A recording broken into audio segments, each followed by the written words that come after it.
Hello everyone. Today we are going to cover determinants of ethics in human actions.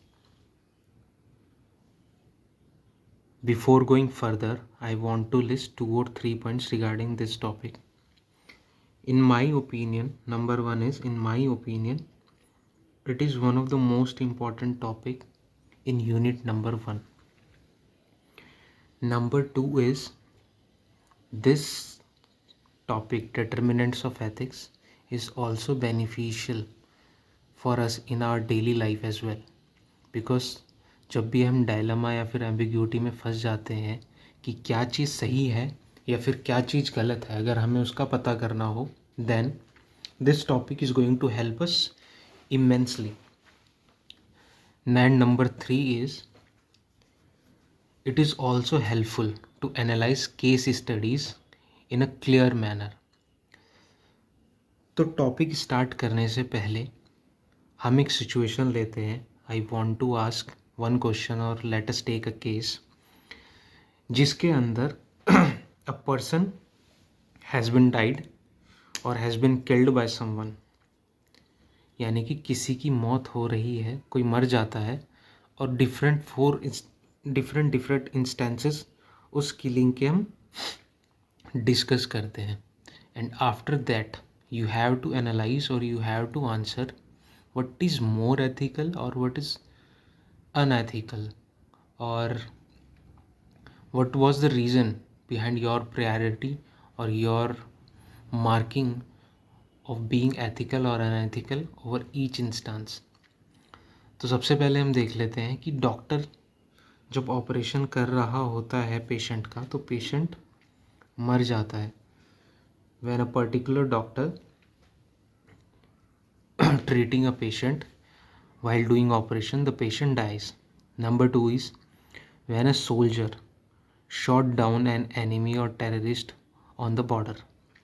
And number 3 is जब कोई चोर चोरी करता है और अपने बचाव के लिए, अपने आप को बचाने के लिए किसी का मर्डर भी कर देता है चोरी करते दौरान.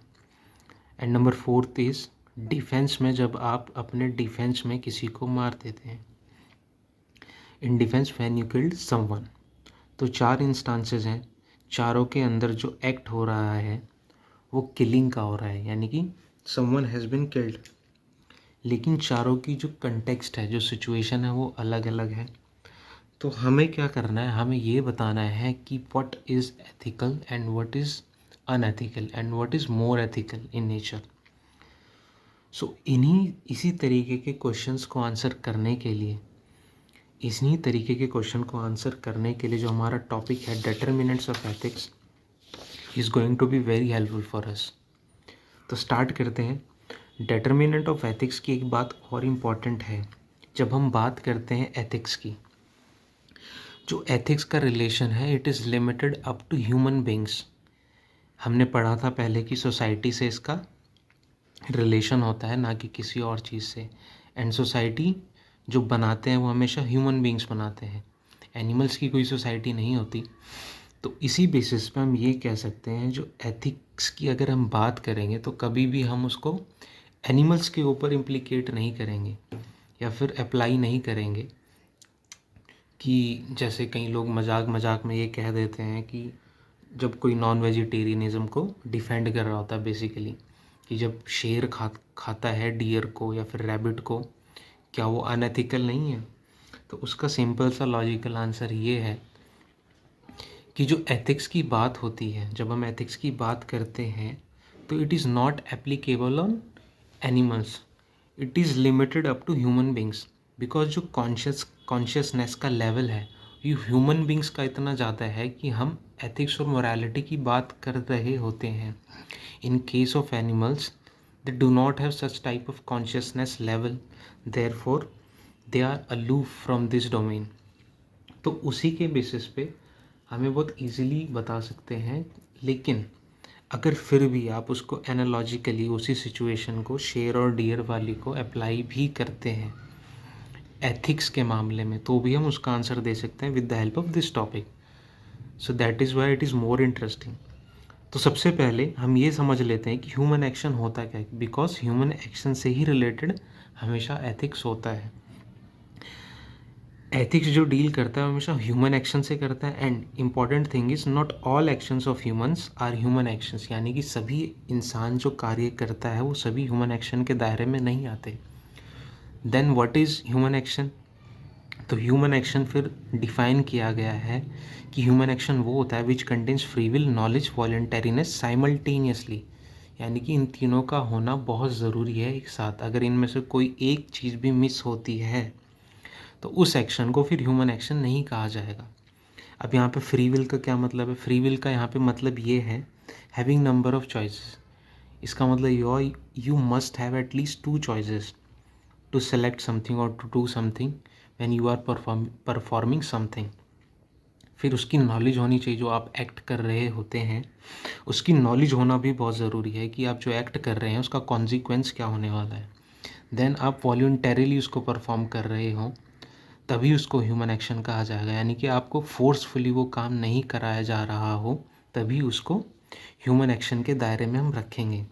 यानी कि ह्यूमन एक्शन सिर्फ उसी को कहा जाएगा, उसी एक्शन को कहा जाएगा जो जिसमें फ्री विल हो, नॉलेज हो, वॉलंटरीनेस हो। बिकॉज इसी के बारे में एक बहुत महान फिलोसफर हुए हैं, बहुत महान फिलोसफर है, उनका नाम था सेंट थॉमस एक्विनास। अब जो सेंट थॉमस एक्विनास हैं वो इससे रिलेटेड एक बात कहते हैं, वो कहते हैं कि some actions can not be considered as human actions due to some factors like fear, ignorance, psychological disorder, defence, coercive factor etcetera. वो कहते हैं जब भी हम कोई एक्शन इन फैक्टर्स की वजह से करते हैं तो इन फैक्टर्स की वजह से जो हमने तीनों एस्पेक्ट्स कहे थे for being to refer an action as human action, अगर ये फैक्टर्स हो रहे होते हैं, इंडल्ज हो रहे होते हैं, तो इन तीनों में से कोई ना कोई एस्पेक्ट जो है या तो वो हिंडर्ड हो रहा होता है या फिर शैडोड हो रहा होता है। तो due to these reason such actions are not subject to, हाँ, और फिर वो जो एक्शंस होंगे जिनके अंदर ये सारे फैक्टर्स इन्वॉल्व होंगे जिसकी वजह से उन तीनों एस्पेक्ट में से कोई एक मिस हो रही होगी तो उसकी फिर एथिकल स्क्रूटनी हम नहीं कर सकते। यानी कि एथिकल स्क्रूटनी सिर्फ उन्हीं एक्शंस की होगी जो ह्यूमन एक्शंस होंगे। तो इसका मतलब ये हुआ जितने भी एक्शंस ह्यूमन एक्शन नहीं है आप उसकी एथिकल स्क्रूटनी नहीं कर सकते। फॉर एग्ज़ाम्पल जब कोई फियर में काम कर रहा होता है, सपोज़ डर की वजह से अगर हम कोई या कोई काम करते हैं तो उसके अंदर हमारी वॉलंटरीनेस तो है ही नहीं, बिकॉज फियर की वजह से वो चीज़ हमको एम्पावर कर रही है टू डू समथिंग। इग्नोरेंस की वजह से हमारा नॉलेज वाला जो पोर्शन है वो लैक करेगा, साइकोलॉजिकल डिसऑर्डर में भी नॉलेज वाला पोर्शन लैक करेगा। तो इन सारे एक्शंस को फिर ह्यूमन एक्शन के दायरे में नहीं रखा जा सकता। तो इसी वजह से जैसे मूवीज़ में कभी कभी दिखाते हैं कि किसी भी क्रिमिनल को या फिर किसी भी इंसान को अगर कैपिटल पनिशमेंट मिलता है, सपोज़ इन केस जैसे मूवीज़ में दिखाते हैं वो मेंटली रिटार्ड हो जाए उसी टाइम, तो क्या करते हैं फिर उसका जो कैपिटल पनिशमेंट होता है उसको डिले कर देते हैं, जस्ट बिकॉज यही लॉजिक उसमें लगाया जाता है कि जो नॉलेज लेवल है इस टाइम अभी जिस पर्सन का जिसको कैपिटल पनिशमेंट दिया जा रहा है वो नॉलेज लेवल इतना नहीं है कि उसको पनिशमेंट दी जाए on the basis of that human action. Same इसी तरीके से अगर डिफेंस में कोई काम करते तो यहाँ पे हमारी फ्री विल नहीं है, अब डिफेंस है तो आप मजबूर हैं, आपको करना ही पड़ेगा अपना बचाव। इस चीज़ को हम और अच्छे से आगे एग्जांपल्स में देखेंगे। तो इसी तरीके से जो एथिकल स्क्रूटनी है वो सिर्फ उन्हीं चीज़ों की होगी जो ह्यूमन एक्शंस हो गए, यानी कि ह्यूमन एक्शन में वो तीनों एस्पेक्ट मौजूद होंगे तभी वो ह्यूमन एक्शन होगा और उसी की एथिकल स्क्रूटनी होगी। अब हम देखते हैं कि जो डेटर्मिनेंट्स ऑफ एथिक्स है, फिलोसफर्स ने किन को डिटर्मिनेंट्स ऑफ एथिक्स बताया है। तो फिलोसफर कहते हैं कि there are only 3 determinants of ethics in human action, यानी कि आप सिर्फ 3 ही डेटर्मिनेंट्स हैं जिनके बेसिस पे आप ये बता सकते हैं कि कोई भी एक्शन उसकी वो एथिकल था या अनएथिकल था, on the basis of just 3 determinants. वो 3 डिटर्मिनेंट्स क्या है? ऑब्जेक्ट, सर्कमस्टांसेस, इंटेंशन, यानी कि आपका क्या पर्पस था, क्या एंड हुआ उस एक्शन का। ऑब्जेक्ट यानी कि जो आपने परफॉर्म किया, सर्कमस्टांसेस यहाँ पे मॉरल सर्कमस्टांसेस हैं। अब एक एक करके इन तीनों को हम समझ लेते हैं और हम फिर रिलेट भी करेंगे उसी किलिंग वाले एग्जाम्पल से जो हमने स्टार्ट में वीडियो से स्टार्टिंग में जब क्वेश्चन किलिंग वाला जो डिस्कस किया था उसी के बारे में भी हम आगे डिस्कस करेंगे। तो सबसे पहले हम ऑब्जेक्ट के बारे में देख लेते हैं। ऑब्जेक्ट होता क्या है? It is nature of action, यानी कि जो आप एक्ट कर रहे हैं उसका नेचर क्या है। आप चीटिंग कर रहे हैं, भले ही इंटेंशन कुछ भी हो। फॉर एग्जांपल, एक दोस्त या एक फ्रेंड जब अपने फ्रेंड को एग्जामिनेशन हॉल में चीटिंग करवा रहा होता है तो उसका इंटेंशन होता है कि दोस्त पास हो जाए, लेकिन जो एक्ट है वो तो चीटिंग का है। तो अभी हम ऑब्जेक्ट जो है वो एक्ट के ऊपर फोकस करेंगे। अभी इस एग्जाम्पल को भी और अच्छे से एलाबोरेट करके आगे समझेंगे। हम अभी बात कर रहे हैं सिर्फ ऑब्जेक्ट की। Primary factor for ethical judgement, it is nature of action, what are you performing. तो ऑब्जेक्ट सिर्फ उसी की बात करता है और ये गुड भी हो सकता है, बैड भी हो सकता है, इनडिफरेंट भी हो सकता है। जैसे आप खाना खा रहे हैं, इसका एथिक्स से कोई लेना देना नहीं, तो इनडिफरेंट। गुड बैड एक्शन हम देखेंगे, जैसे चीटिंग है। चीटिंग अपने आप में एक बैड ऑब्जेक्ट है। आप किसी को स्लैप कर रहे हैं, वो भी अपने आप में एक बैड है। आप किसी की हेल्प कर रहे हैं, अगर आप किसी को सपोज़ कुछ प्रोवाइड करा रहे हैं या फिर फूड बांट रहे हैं या फ्री लंगर डिस्ट्रीब्यूशन कर रहे हैं, तो ऑब्जेक्ट जो है वहाँ पे गुड है। तो यहाँ पे सिर्फ अभी हम देखेंगे कि आप क्या परफॉर्म कर रहे हैं, रॉबरी कर रहे हैं, चीटिंग कर रहे हैं, किल कर रहे हैं। तो सर्कमस्टांस क्या होता है? सर्कमस्टांस होता है जो उसी एक्शन को जो आपने ऑब्जेक्ट में परफॉर्म किया, अगर उसी एक्शन की आप ग्रेवनेस को देखना चाहें on the basis circumstances, you can analyse the graveness of that situation. Circumstances जो होते हैं उसी एक्शन को जो आपने ऑब्जेक्ट में परफॉर्म किया एग्रावेट भी कर सकते हैं और डिमिनिश भी कर सकते हैं उसकी गुडनेस और बैडनेस को। और ये नेसेसरी होते हैं to evaluate ethics in particular context. इसको समझने के लिए हम एग्जाम्पल देखते हैं स्टीलिंग। अगर आप एक बैगर से 10 रुपये चुराएं और एक बिलियनियर से 10 रुपये चुराएं, तो which action is more unethical in nature? Stealing की वैसे पनिशमेंट तो सेम होना चाहिए on the basis of rational analysis, but अगर एथिक्स में अगर अच्छे से आप इसको डिटेल्ड एनालिसिस करें तो साफ साफ पता चल रहा है कि बैगर से 10 रुपये चुराना is more unethical in nature. तो सर्कमस्टांसेस इस तरीके से ग्रेवनेस दिखाता है। भले ही एक्शन ऑब्जेक्ट सेम हो, स्टीलिंग हो, फिर भी लेकिन ग्रेवनेस मोर अनएथिकल हम किसको कह रहे हैं? बैगर से चुराने वाली चीज़ को, on the basis of circumstances. फिर बात आती है इंटेंशन की, आपने किस इंटेंशन से उस ऑब्जेक्ट को परफॉर्म किया। अगर इंटेंशन गलत है तो ऑब्जेक्ट अगर अच्छा भी हो तो भी इंटेंशन अगर गलत है तो आपका जो एथिकल स्क्रूटनी होगा उसमें आप क्या होंगे?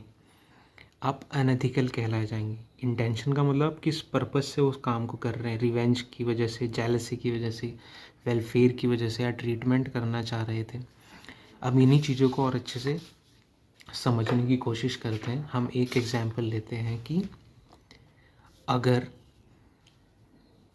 कोई बच्चा सपोज़ किसी रेस्टोरेंट से खाना चुराता है to feed his younger brother, अपने छोटे भाई को खाना खिलाने के लिए, और दूसरा पर्सन रेस्टोरेंट से खाना चुराता है just to fulfil his desires, यानी कि उसको काम नहीं करना, बस ऐसे चुरा के खाना खाना है और ऐसे ही जीना है, फिर चुराना फिर खाना है। तो दोनों एक्शन में स्टीलिंग तो हो रही है, ऑब्जेक्ट परफॉर्म हो रहा है स्टीलिंग का, जिसकी पनिशमेंट लगभग आमूमन एक नज़र से अगर देखें तो सेम होनी चाहिए। बट जब सर्कमस्टांस और इंटेंशन को देखेंगे तो दोनों की जो एनालिसिस अगर हम करेंगे दोनों का, तो एथिकल स्क्रूटनी के अंदर एक एक्ट बहुत ज़्यादा अनएथिकल होगा जिसकी पनिशमेंट भी होगी, और एक एक्ट होगा एथिकल होगा लेकिन less unethical in nature, because उसका जो इंटेंशन है वो अपने छोटे भाई को खाना खिलाने का है। एंड अगर इसको और एलाबोरेटली हम देखें, जब छोटा कोई बच्चा होता है उसका जो नॉलेज लेवल होता है वो बहुत कम होता है। अगर आप उस नज़रिए से भी देखेंगे तो छोटा बच्चा जो है जो रेस्टोरेंट से खाना चुरा रहा है उसको हम एथिकल स्क्रूटनी के डोमेन में रखेंगे ही नहीं, बिकॉज हमने पहले पढ़ा कि ह्यूमन एक्शन वो कहलाया ही नहीं जाएगा बिकॉज उसके पास नॉलेज नहीं है। एंड अनदर रीज़न इज़ कि उसके पास फ्री विल भी नहीं थी, बिकॉज हमारे यहाँ क्या कानून है कि 14 साल से कम उम्र के बच्चे कोई काम परफॉर्म नहीं कर सकते। सपोज़ उसके पास कोई फैमिली मेम्बर भी नहीं है to feed his younger brother, तो वो क्या करेगा उस सिचुएशन में, अगर उसके पास कोई और ऑप्शन नहीं है। तो उस बेसिस पे अगर आप देखेंगे तो उस पर्सन की फिर एथिकल स्क्रूटनी भी अगर होगी तो लेस अनएथिकल एक्ट कहा जाएगा, या फिर एथिकल स्क्रूटनी ही नहीं होगी on the basis of lack of knowledge. इसी तरीके से अगर इस एग्जाम्पल को उस चीज़ से रिलेट करें कि जैसे जो निर्भया केस था वो सभी को मालूम है, उसमें जो एक कन्विक्ट था उसको कैपिटल पनिशमेंट नहीं मिला, रादर उसको बॉस्टल इंस्टीट्यूशन में भेजा गया, यानी कि जो सुधार गृह होते हैं उनके अंदर उसको भेजा गया। The reason was he was juvenile at that point of time when he had committed that crime, he was juvenile। तो इस बेसिस पे जुवेनाइल का मतलब यहाँ ये हुआ कि 18 ईयर्स ऑफ एज से उसकी एज कम थी। तो उस बेसिस पे on the basis of lack of knowledge और what were the consequences of that act, उसको उस कॉन्सिक्वेंस का ही नहीं पता था। ऑन दिस बेसिस उसको कैपिटल पनिशमेंट ना मिल के उसको सुधार गृह में भेजा गया। So that was the reason.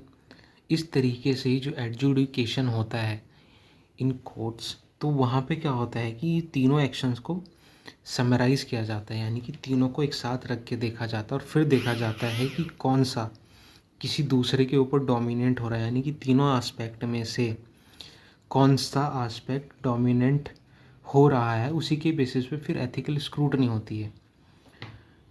अब इसको समझने के लिए हम और एग्जाम्पल्स देखते हैं। सबसे पहला एग्जाम्पल हम देखते हैं, जैसे हम सब ने वो मूवी देखी है MBBS मुन्ना भाई।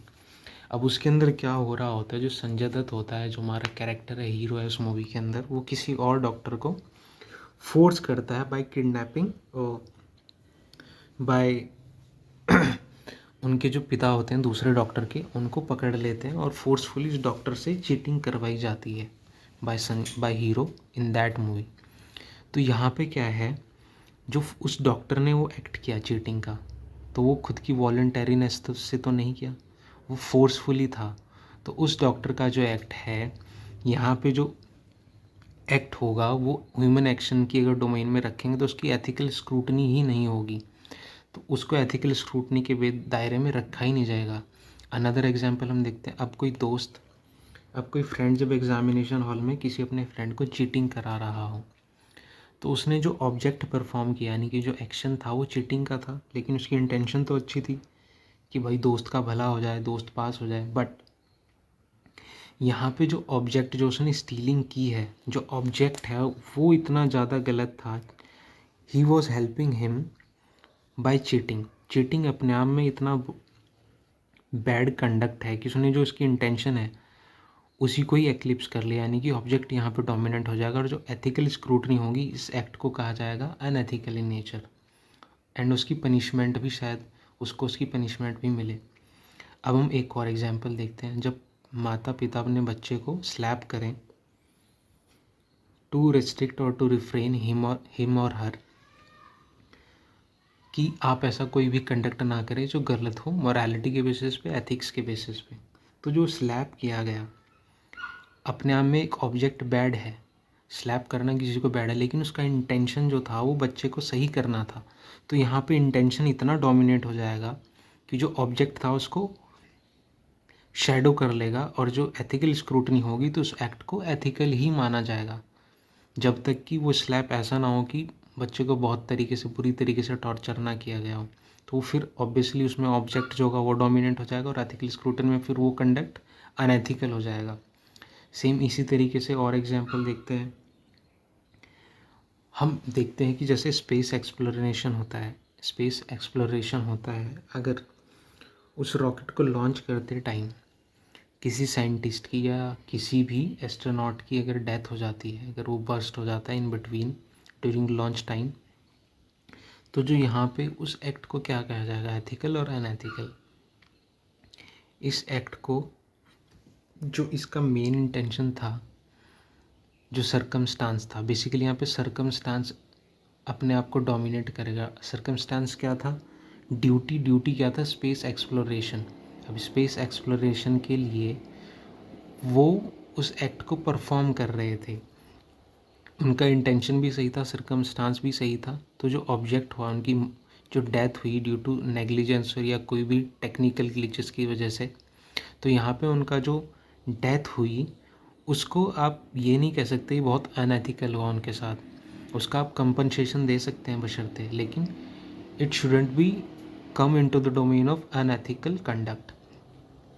फिर इसी तरीके से हम अपना वही जो हमने जिस क्वेश्चन से स्टार्ट किया था उस क्वेश्चन को डिस्कस कर लेते हैं। हमने क्वेश्चन स्टार्ट किया था कि वो जो किलिंग हो रही है वहाँ पर, उसके अंदर अगर हम बात करें तो which action is more unethical in nature, और कौन सा जो है एथिकल था इन नेचर। अब हम बात करते हैं इसी की।